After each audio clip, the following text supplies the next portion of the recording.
Okay. Can you guys see my screen now? We see your face, Dr. Ali. Can you see my screen? Yes, Dr. Ali. Okay. So as you can see, here is the midterm exam 2 information. Your exam will be held on April 2. This means on Thursday. And as I already explained, you have to look class lectures 12 through 16 and any numerical problems, class quizzes, and questions discussed in the class. And you might expect 7 to 8 questions, including theoretical and numerical problems. So the question pattern is the same as the midterm exam. So what is the time limit?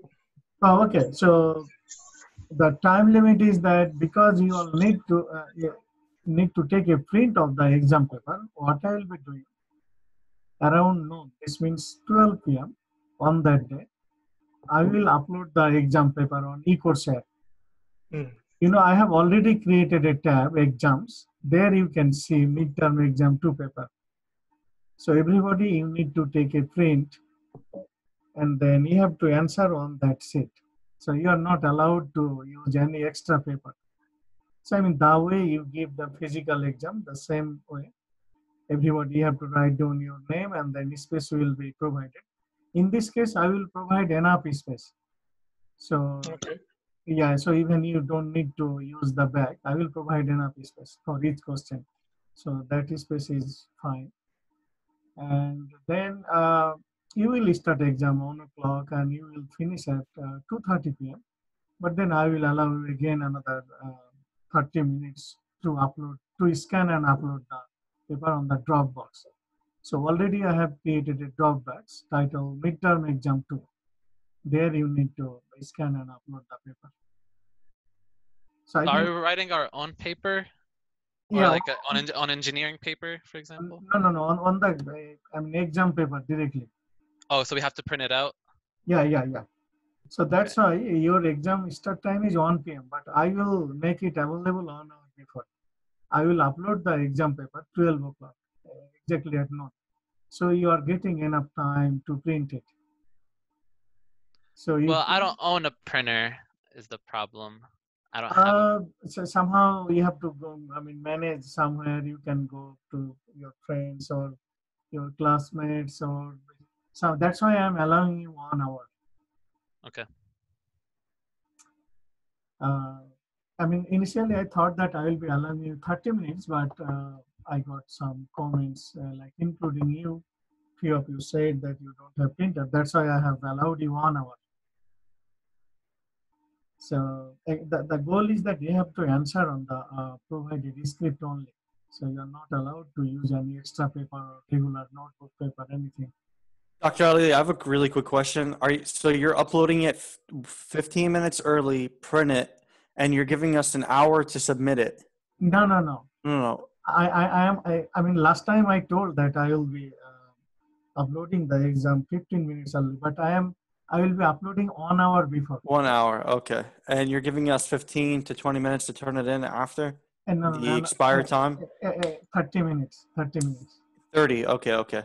Yeah, so like your exam will be end on 2:30, but then I am allowing another 30 minutes to scan and then upload on the Dropbox. I have already created a Dropbox, the midterm exam. Okay.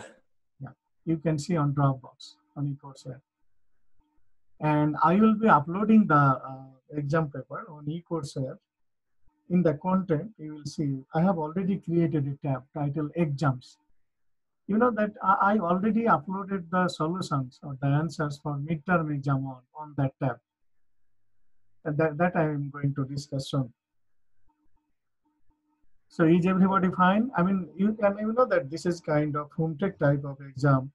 I can't see you, but I believe you all. So I recommend you all please work independently. Don't discuss with other or don't make telephone call or collect the answers. Please, everybody try yourself. And I'm giving you enough time. So because I'll be uploading 12 So you are getting time to think about the answer. Then you start at 1 o'clock and finish at 2:30. But then again, I am giving you another 30 minutes to scan and then upload. Oh, and then please keep in mind, whatever pages, I mean, you scan, but you will make a single file because only one submission is allowed. You cannot submit multiple times, only one file. So therefore, you will be scanning all pages and then combine them and then submit on single file on the Dropbox. I have a question. Is this Nave? Yeah, so can you use my iPad to write the test, because I do not have a printer and I can use a pen to write on what you upload. So, you say you are not able to write on the paper? No, I mean, I can write on the paper, but just I'll use electronic device, not real pen. So you are talking about the scanning and uploading, right? No, I'm talking about writing the exam. I'm using my iPad the same way I've been doing my homework. Can you do the same? Oh, so can you write on the exam paper? Yeah. Oh, okay, then fine. I mean, you are allowed to write only on that. So this means that you will be opening and you want to write directly on the exam paper, right? Okay, yeah. Yeah, you can do that. I mean, you don't want to take print, you can write, right? Okay. Yeah, you can do that. You can do that. Okay, is there any other question about the exam? Dr. Hassan? Okay. Dr. Okay, Hassan? now let's have a discuss on the solutions for the midterm exam 1. I already uploaded on the tab exams on eCourseware. Just a moment. Let me open.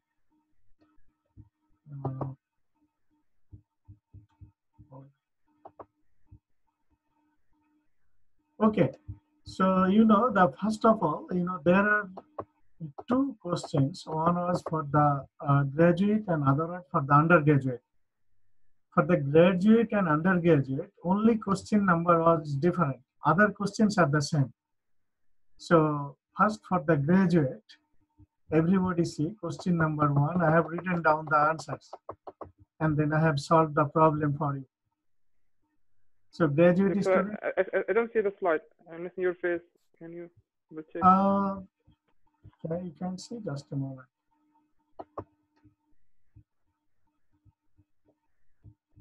Just a moment. Can you now see? No. No. Hold on.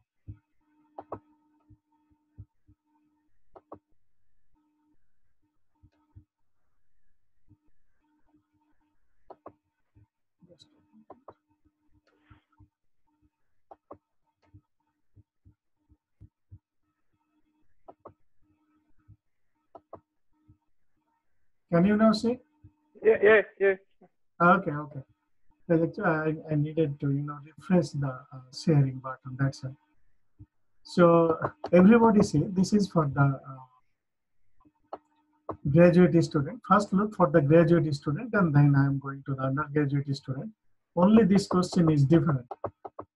So all 5 graduate students, do you have any questions and comments on the answer for question number 1?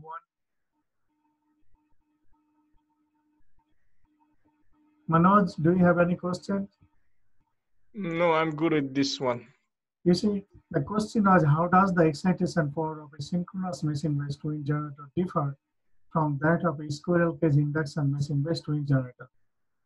So the answer is, whatever it is wind generator, if it is synchronous machine, it needs excitation power, and that power comes from a DC circuit, DC feedback circuit. Or you might use a permanent magnet directly mounted on the rotor. So you don't need separate DC excitation. And in case of the wind generator, especially the squirrel cage and wound rotor type, the excitation comes from the main grid. So this is the main difference.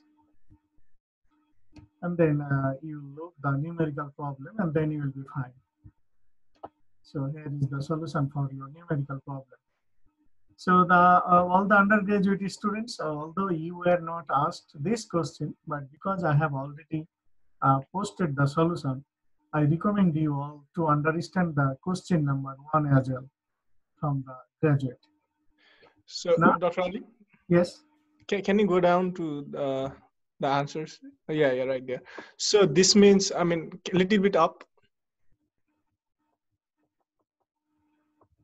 So this means in squirrel case induction machine-based generator. So I mean, it's getting the AC excitation because it is directly getting power from the. Yes, exactly. Yeah, it is AC. Okay. Yeah, it is Okay, AC. I got it now. Yeah, it's more clear now. Yeah. Yes. And because the squirrel cage machine does not have any power electronics, so there is not any chance of converting into DC. Right. So, yeah, so you are right. It is the so that was the meaning of the questions. Now, although your answer script is not available here, but you all think like what answer you wrote. Probably you all wrote completely different things to the answer for these questions. So anyway, so again, you all can then make practice and try to understand. And if you have any further questions, then you are most welcome. You might send me an email. Anyway, now from question number 2, it is the same for both grad and undergrad. That's why now I am going to show the undergraduate 4205, and then I will continue that one for both grad and undergrad. So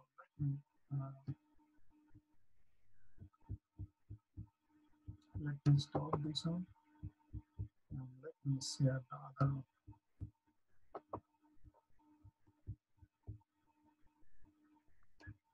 Can you see this one?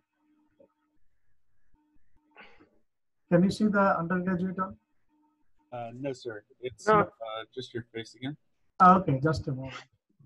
I think it's time I need to refresh. Okay. Hold on. Okay, can you see now? Yes, sir. Okay, great. Yeah. Actually, for each document, I need to refresh each time.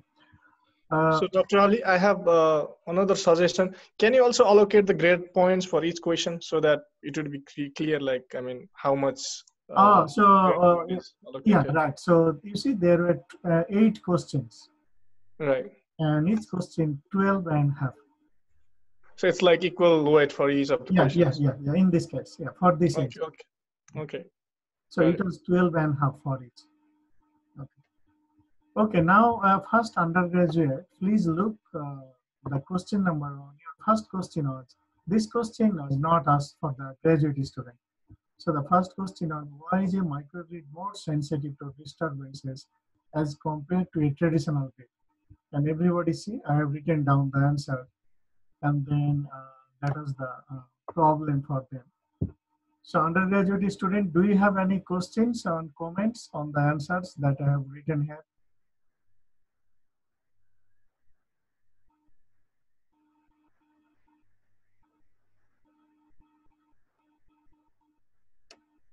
Okay, so hearing none, I am assuming that everybody is fine. So now I am going question number 2. Now both graduate and undergraduate, you look together. From this question to until it is the same for everybody. So you read the question, question number 2, how does a smart grid differ from a conventional power grid? Question B is there any drawbacks of a centralized control system in a smart grid? Explain your answer. And then question C point out the major challenges of microgrid protection and controls. So I have written down the answers. Is there any questions and comments from anybody, both from grad or undergrad?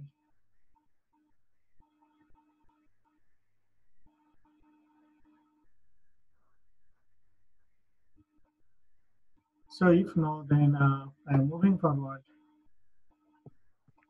You see, I like to highlight this question. So question number 3 was, in case of a squirrel cage induction machine-based wind generator system, while the rotor speed remains almost constant, why does the output power fluctuate due to wind speed variations? So the question is, you know that squirrel cage induction machine is called fixed speed wind generator because its rotary speed remains almost constant. Only there is plus minus 1 or 2% variation. But output power still fluctuates. I mean, output power is constant, but it fluctuates around a certain number. So how does that fluctuations come? Because the speed remains same. So what I have written, that because of the wind speed variation, the turbine shaft torque fluctuates. That is the main thing. The first wind energy is being captured by the turbine shaft, but then the resulting torque fluctuates because wind speed is varying. Now, with the help of mechanical control, you are trying to maintain constant speed, but you see the power is the multiplication of shaft torque and rotary speed. So that's why the power fluctuates even though the rotary speed remains almost constant.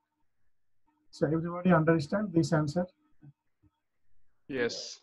Yes, the speed constant, but torque fluctuates. That's why the resultant power fluctuates. Although it maintains a constant value, but around that you can see the fluctuations.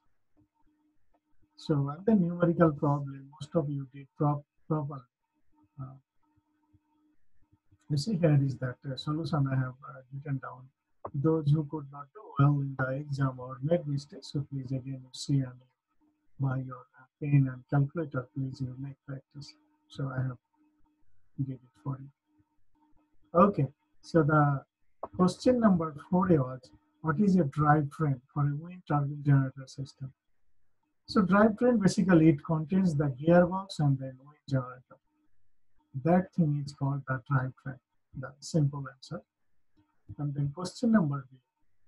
For a given voltage and power, explain the effect of low power factor on an induction machine based wind generator. So you see here I have written that the answer for a given voltage and power, a low power factor means it will cause high current, and that will result in high power loss. Because you know I square R loss, I square X loss. Consequently, the efficiency will be low, and it will cause high voltage drop. And consequently, the voltage regulation. This means the difference between voltage when there is no load and the voltage when there is full load. Difference will be high, which is called the poor voltage regulation. These are the impact. Is there any questions and comments so far?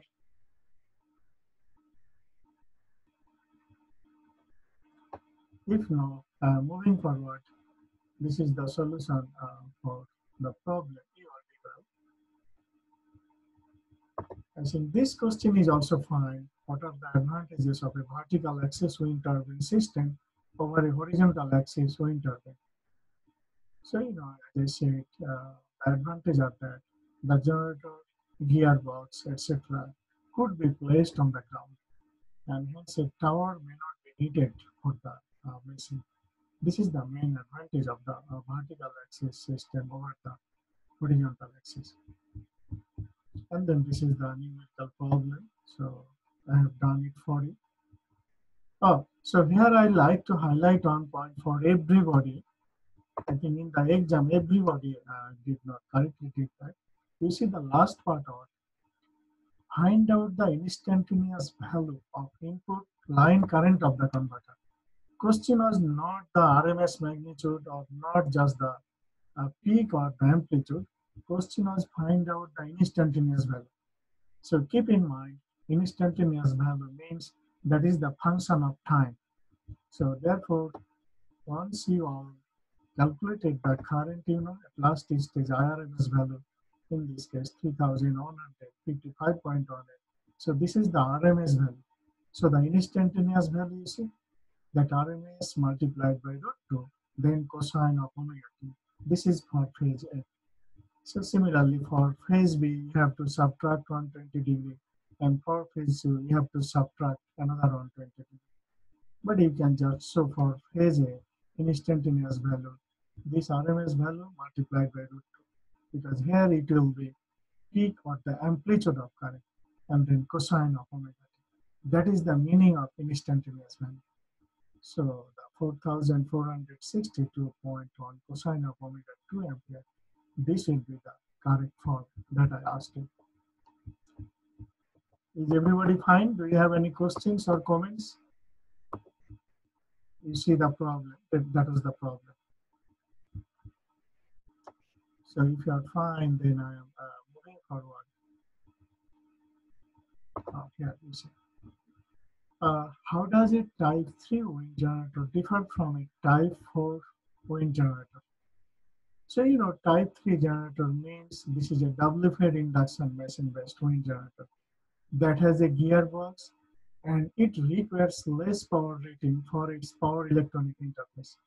You know, because it is double-fed, so it is the two-fed system.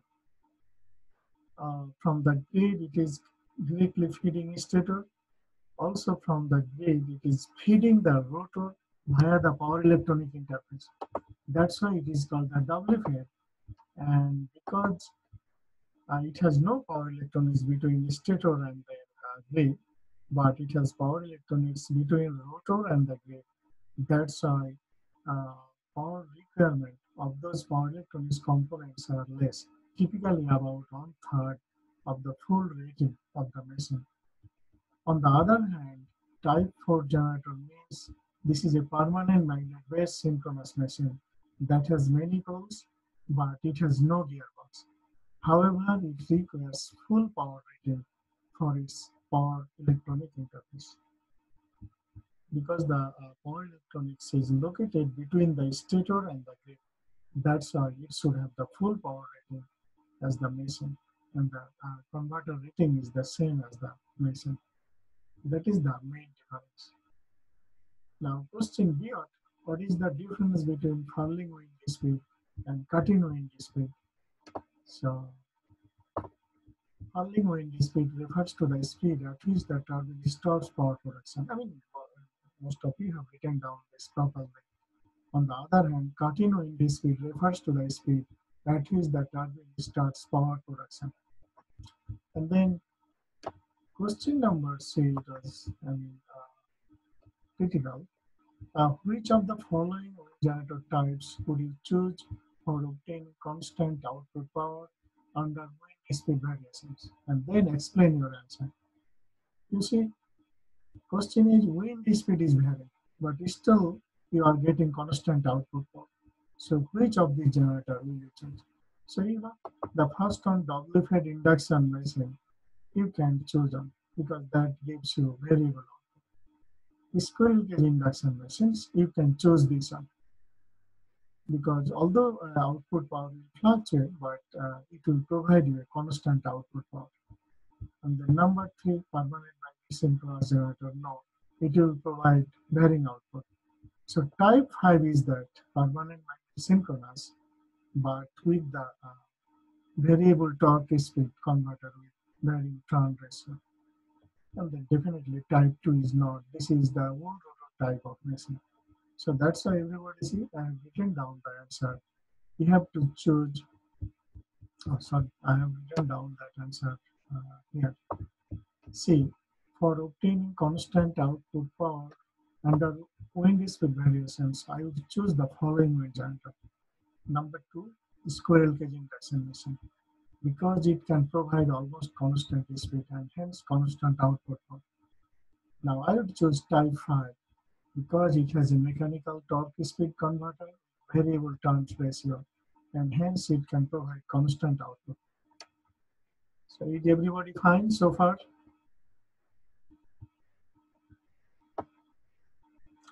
Okay, so moving forward, question number 7. What are the 3 points on a photovoltaic system characteristics curve?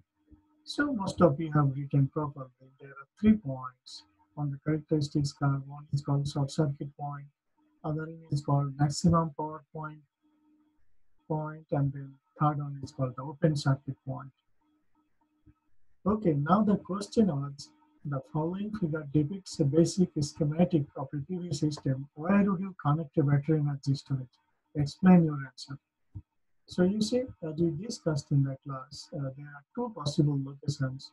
One is the DC link, and one is after the DC to DC inverter.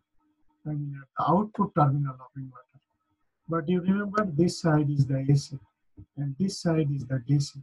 So therefore, there are some difference, technical difference, and the cost difference in terms of placing those here and here. So exactly, you know, that I have written down that answer for you. Everybody read my answer there. Like a battery energy storage can be connected either at the DC link point, either here, or at the output terminal of the DC to AC inverter. This means here. Now, if you connect here, I said connecting the battery storage at the DC link will require a battery and a DC to DC buck boost converter together with seed controller. On the other hand, connecting the battery storage at the inverter output terminal you are connecting here will require a battery, DC to DC buck boost converter together with its control, a voltage source converter which is called VSC together with its controller, and a step down transformer. Therefore, easily you can guess the number of components are bigger when you are connecting the energy storage at this point. That's why I have written. However, the cost of connecting energy storage at the inverter output terminal is higher as compared to that at the DC link point. So this is the answer what was expected. I mean, when you have written down properly, but some of you have written down the different thing. That was the question. I mean, when I am asking, like, explain your answer, you have to give reasoning. If you choose here, why you chose this place? If you chose here, why you chose that place? That is the. Okay, so then the last question. First part, like most of you did properly, but you wrote different thing for the second part. The first one, assuming the speed is randomly varies and sometimes it goes beyond the rated speed of the generator. How does your wind generator handle such higher wind speed? So most of you have written down that, okay, because it has a pitch controller or your drive. If you wrote differently, but the answer is there is a pitch controller. Okay, the question was a little tricky. Consider we have a smart grid system consisting of a photovoltaic and a conventional synchronous machine-based power generation to provide power to consumers. Now, since the PV system can produce power continuously, this means at night it is off. Then you plan to connect a wind generator to the main smart grid. You thought that, okay, and now this is fine. So the question is this modified grid system now able to supply power continuously to meet the consumer's demand? Explain your answer. So you thought that, okay, at night because PV is not powering, so I will be connecting the wind.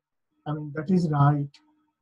Depending on the wind speed profile at a particular location, wind generator might work 24 hours.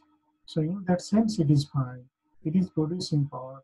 But the question is to meet the consumer's demand. So when the question is coming, meeting the consumer's demand, consumers are not only happy with getting power, but they want to get quality of power.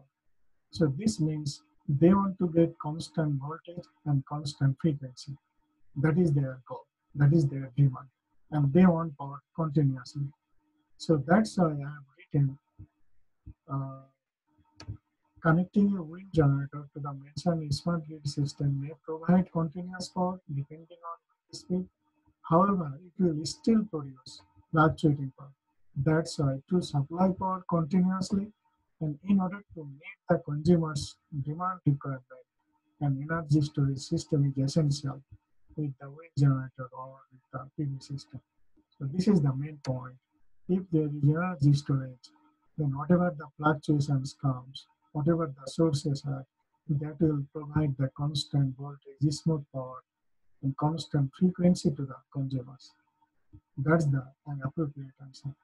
If you all wrote differently, I have given you all some partial credit. So is there any questions and comments? Everybody is fine?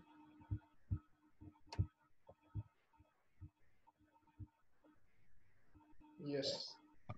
Okay. Okay. So if everybody is fine, then we are done for today. So I think then let's stop sharing my screen. This one. Okay. So is there any questions from anybody?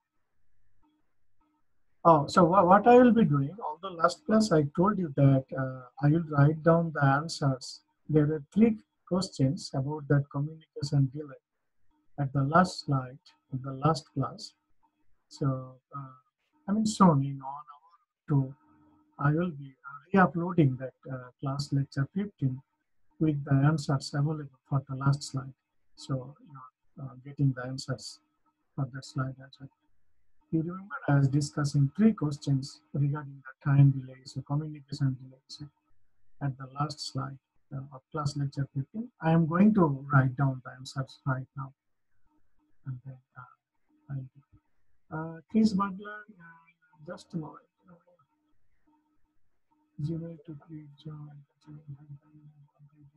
So just a moment.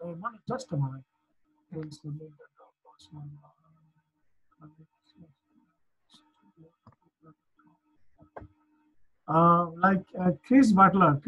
was like making on comment that we will submit in the Dropbox. So you will be submitting on the Dropbox. I created the Dropbox on eCourseware. If you see the assessments, click there on the assessment tab, and then you need to click Dropbox. There you can see I already created that Dropbox name, midterm exam 2. There you need to upload. So yes, Manoj, what's your question? So are you going to ask questions from PV as well in this exam? From class lecture 12 to until today. Because in class lecture 12, there are like some questions you answer from previous lecture from photovoltaics. So you're gonna cover the photovoltaics. That is the syllabus. That is the start point of the syllabus for this exam, class lecture 12. Okay. So what was your actual question? So my question was like, are you gonna cover the PV for this exam or not? I mean, you're gonna ask the only what is available on class lecture 12. Okay, so there are just a couple of questions then. Yeah. That is the start point. Yeah. So therefore, I will not be asking other questions about. I think that is the first class of PV, or there was another class of PV before that. I think there was another class before that. But I will not be looking class lecture 11 or 10. I will start from 12. Okay. Yeah. So therefore, there are some questions. Oh, what I will be doing, I will be re-uploading that class 12 by writing down the answers for those questions as well, which are in class lecture 12. Is this fine? Mm-hmm. Okay. So I will re-upload that on soon today. So 12 and 15, I mean the last class, there are some questions, but I did not write down the answers. And do that. I mean, for class lecture 12, I discussed in the class, but I'm going to write down again because now you are on online system. So I'm going to provide the answers and then re-upload it. Hassan? Ryan? Yes, are you going to upload the recording of Zoom last class?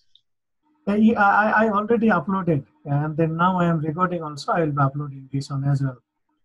You see, I have created a tab on the content, video lectures for the class lectures.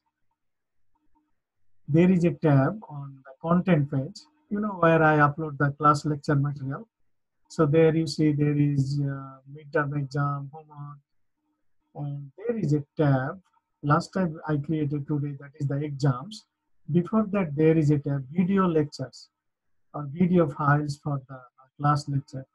If you click there, you can see I have uploaded the video. And today I am going to upload the video as well. Is this fine? I see it. So can you see that content page on the eCourseware? Yes, I saw it. Okay. And then the answers that I discussed today, midterm exam 1. So I have created a tab, exams. There I uploaded. And for the exam day after tomorrow, I will be uploading the question paper on that tab, exam tab. So you will need to click right after 12. The midterm exam 2 question will be available there under the tab exams. But then you need to scan and upload your answer sheet to the Dropbox. And Dropbox is located on the assessment page. And then if you click on Dropbox, then you can see midterm exam 2. There you need to upload. Is everybody fine?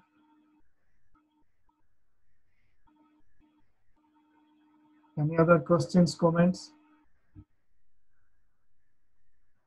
Okay, so as I told you, like soon in 1 hour or 2, you can see the answers for class lecture 12 and class lecture 15. I mean, I'm just going to re-upload those two class lectures with the answers for the questions already there.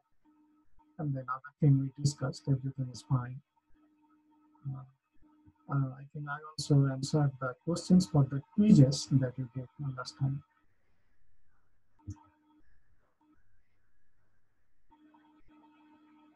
Dr. Hassan? Yeah, yes. Yeah, it says open at 1 o'clock, and you said like it's gonna be open at 12. I will be I will be uploading the question paper on the exam tab on the Coursera at 12 p.m. This means 1 hour before exam start, so that you are getting enough time to take a print, to download and then take a print and be ready. Was this your question? Yes, thank you. Yeah. And then, I mean, your exam time is like typical exam time from 1:30 to, from 1 to 2:30. But then I am allowing you another 30 minutes after the exam is over to scan and upload your answers on the Dropbox. And I'm giving you like about 1 hour to take a print and be ready. I mean, in the meantime, you can be ready with the answers in mind so that easily you can finish from 1 to 2:30 time. Is everybody okay?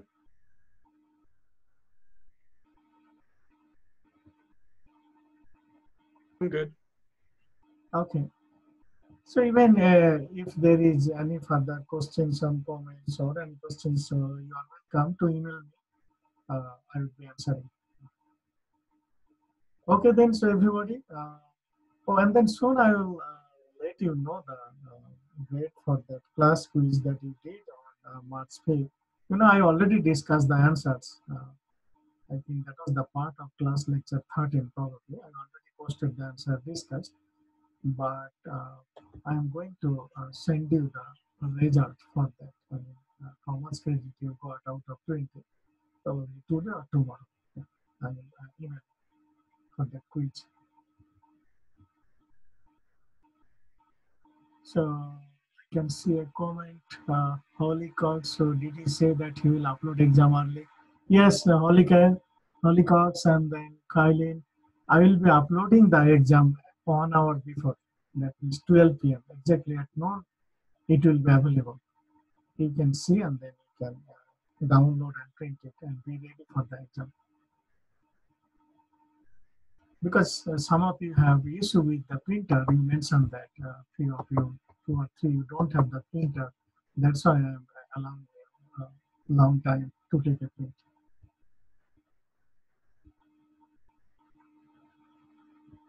Okay, so everybody, so I'm going to end the meeting then. Oh, so just the last announcement. On the exam day, I will be available on the Zoom meeting from 1:30 to from 1 to 2:30. You know, that during class time. You remember, I will be available from 1 to 2:30 on the exam day.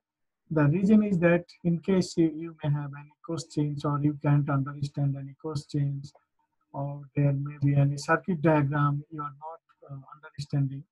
So I will be available to answer. So I will be properly joining the meeting, Zoom meeting. I will be available from 1 to 2:30. So I would recommend you also keep you join at that time. So in case you have any question, you can quickly ask me. I mean, you keep writing, but simultaneously you signed in from 1 to 2:30. It is convenient for both of you and me. Okay. So I am going to end the meeting now. So bye everybody. See you day after tomorrow. Okay, doctor. See you.